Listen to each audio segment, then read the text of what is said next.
بسم الله الرحمن الرحیم.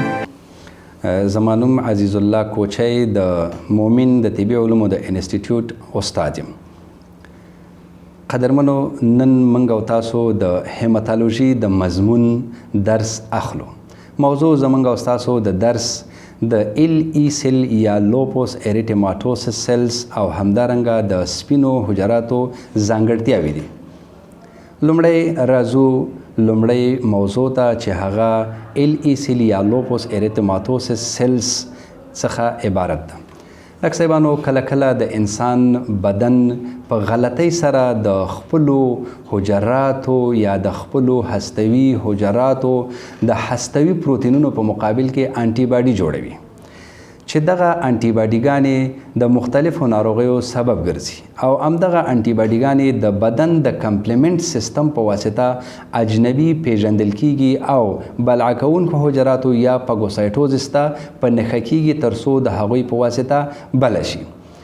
له دې ځایه موږ تعریف د ال ای سیل داسې کوو. کله چې دغه اوټو ایمینو انټي ای ان ای یا دغه خود به خودي د هستوي پروتینونو په مقابل کې انټي باډیانې د نیټروفیلونو په واسطه بله شي او دغه نیټروفیل د لوپوس اریټیماټوسس یا ال ای سیل په نوم یادیږي.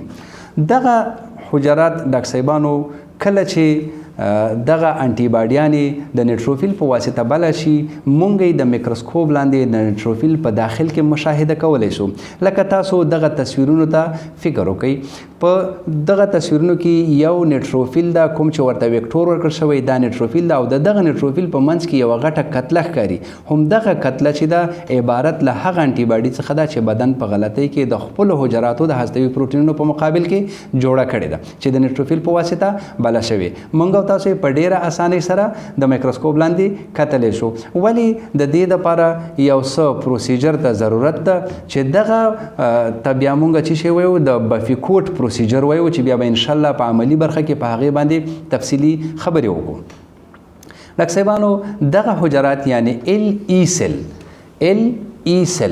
چې کله دغه ال ای سیل په سیور روماتویډ ارترایټس، سیسټمیک لوپوس اریټوماټوسس او همدارنګه سکلیروډرما او نورو کولاژن ناروغیو کې لیدل کیږي چې تشخیص په عام ساده یا روټین لابراتوارونو کې په روټین هیماتولوژي کې د ال ای سیل په اثبات سره کیږي او همدارنګه پرمختللو لابراتوارونو کې بیا په د سیریالوژي په ایمینوفلورسنس میتود کې د ای ان ای ټیسټ او ډبل سټنډرډ ای ان ای ټیسټ په واسطه کیدلی شي.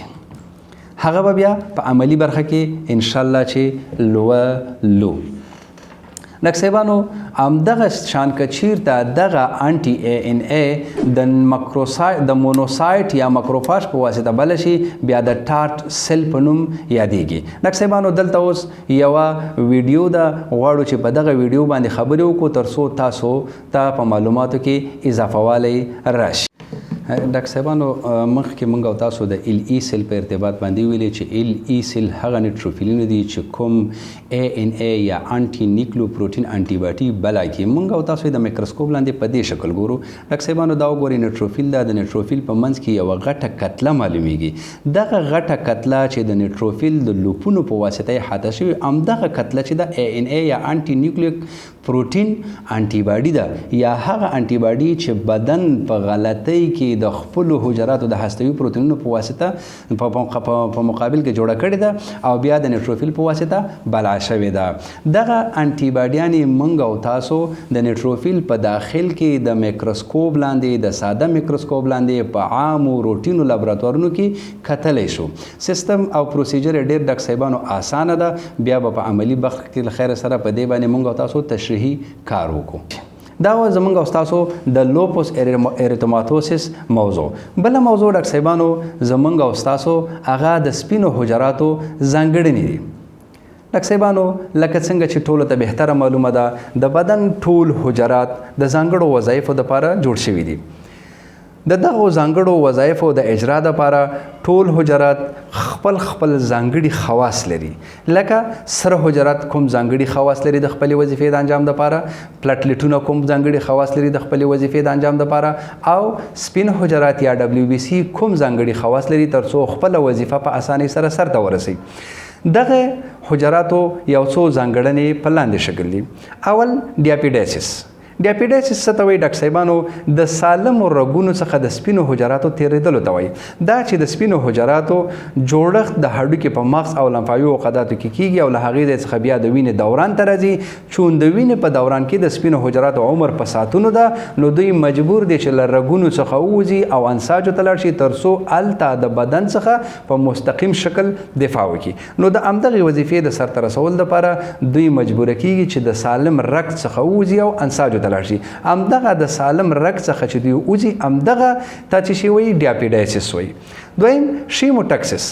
ډاکټر صاحبانو د کیمیاوي موادو د اغیز په مقابل کې د سپینو حجراتو راټولېدلو ته شیموټکسس یا کیموټکسس ویل کیږي. کله چې د انسان بدن ته مضره اجنبي اجسام داخليږي، یو تعداد له دوی څخه خپل زهري مواد یا خپل کیمیاوي مواد د انسان په بدن کې خوشې کوي او سپین حجرات کوشش کوي چې دغه زهري او کیمیاوي مواد په مقابل کې راټول شي او د دې تاثیرات ختم کړي، چې دغه ته مونږه کیموتوکسین یا شیموټکسین وایو، لکه توکسینونه. همداسې امیبیک مومنټ ډاکټر صاحبانو د سپینو حجراتو یو بل خاصیت یا ځانګړنه ده. لکه موږ چې د سپینو حجراتو په تعریف کې همیشه وایو چې سپینو حجرات د بدن حرکي دفاعي واحدونه دي، یعنی حرکت کوي. دوی دغه حرکت د خپلو کاذبو پښو په واسطه کوي تر څو هغه مضره اجنبي اجسامو ته ځان ورسوي او هغه بله کړي. د سپینو حجراتو سرعت 40 مایکرون پر منټ ده، یعنی په یو منټ کې دوی 40 مایکرونه د خپلو کاذبو پښو په واسطه حرکت کوي او ځان هغه خپل ټارګټ یا هدف ته رسوي تر څو هغه بله کړي. څلورم ډاکټر صاحبانو فاګوسایټوزس ده، چې دا د سپینو حجراتو د اساسي وظایفو څخه ده. د سپینو حجراتو په عمومي وظایفو کې مونږ ویلو چې سپینو حجرات له بدن څخه په مستقیم او غیر مستقیم شکل دفاع کوي. دغه د مستقیم شکل دفاع عبارت له فاګوسایټوزس څخه ده.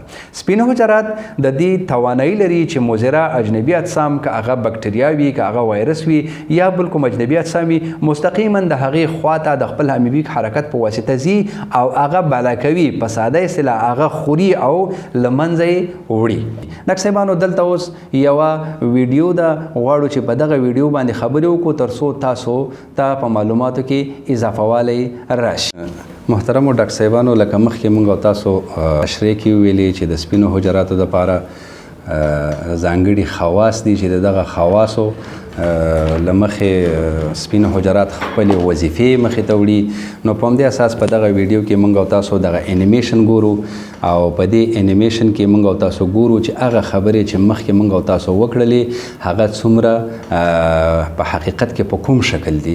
ډاکټر صاحبانو تاسو وګورئ، دا د انسان د بدن د رګ هغه داخلي برخه ده چې په دې کې سپین حجرات موجود دي. وګورئ ډیاپیډایسس موږ وایو حجرات راځي او د رګ څخه تیریږي، ځکه چې د حجراتو وظیفه چې ده دا په انساجو کې ده. د سپینو حجراتو وظیفه د دوی زیات کار په انساجو کې ده او کم کار یې په رګ کې ده، چې د هغې جملې نه یوازې نیټروفیل کولی شي چې په داخل د رګونو کې فاګوسایټوسس یا د مضره اجنبي اجسامو بلا کول وکړي. تاسو وګورئ دا نیټروفیل په دې انیمیشن ویډیو کې را روان ده. کله چې دا انیمیشن دلته په داخل د رګ کې بکټریا وګوري نو غواړي هغه بکټریا بله کړي. ډاکټر صاحبانو تاسو وګورئ په دغه شین رنګ باندې بکټریا ښکاري او نیټروفیل راځي د دې بکټریاو خواته او دا بکټریا په داخل د رګ کې بله کوي. خو ولې نور حجرات چې دي، نور سپین حجرات په داخل د رګ کې بله نشي کولی. وګورئ نیټروفیل او سپین حجرات اوس ډیاپیډایسس وکړو، د رګ نه راووت انساجو ته.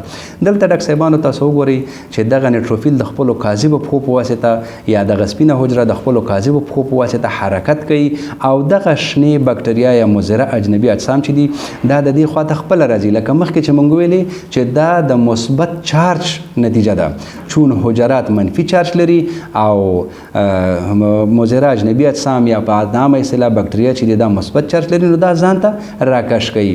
تاسو وګورئ هغه بکټریا چې هغه دغه نیټروفیل ډیاپیډایسس وکړو، بیا له هغې وروسته د خپل امیبیک حرکت په واسطه د دې خواته ورغله، بیا یې هغه بله کړه، د نیټروفیل په داخل کې موجود دي. دغه نیټروفیل یا بل فاګوسایټوزس حجرات چې کوم دي هغوی چې کله په هغه خپل کپیسټي مطابق حجرات بلکی بیا لمنځه ځي. پروټولایټیک انزایم د دې علت کیږي چې دغه حجرات سره د بکټریاو لمنځه ولاړ شي. دا ډاکټر صاحبانو مکروفاژونه دي چې تاسو په انساجو کې ګوري، د دوی هم همدغه دنده ده، د دوی هغه حرکت مونږ ګورو چې د امیبیکو پښو په واسطه حرکت کوي. دلته ډاکټر صاحبانو موږ او تاسو یو بلې موضوع ته راځو چې هغه سلیکټیو پاګوسایټوزس ده.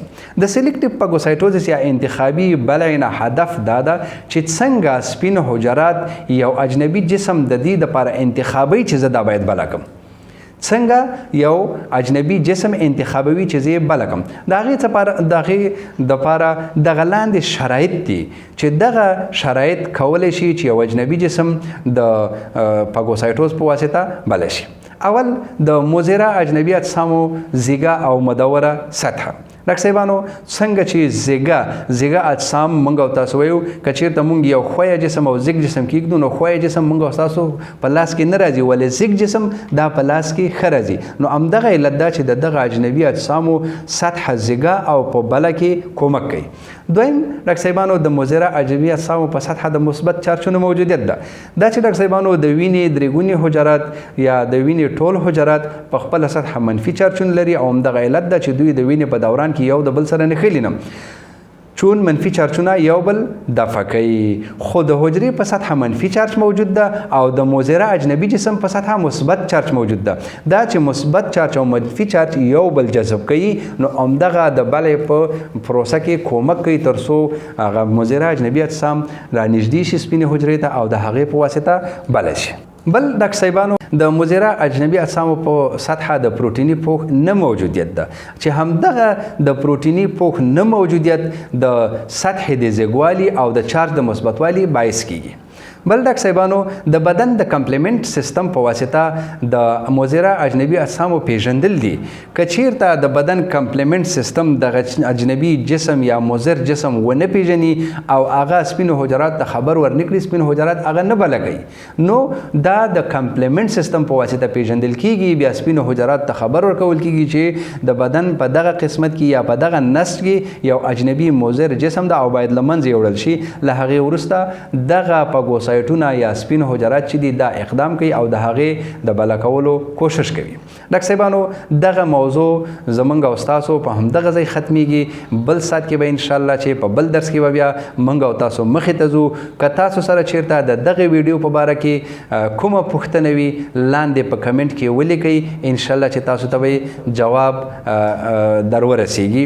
او د دې ترڅنګ زموږ د یوټیوب چینل هم له ځان سره سبسکرایب کړئ تر څو زموږ نور درسونه په پښتو خوږه مورنۍ ژبه کې تر تاسو ورسیږي او تاسو نورو ته ورسوئ. زموږ صدقه جاریه او ستاسو په علم کې به زیاتوالی راشي. والسلام علیکم ورحمت الله وبرکاته.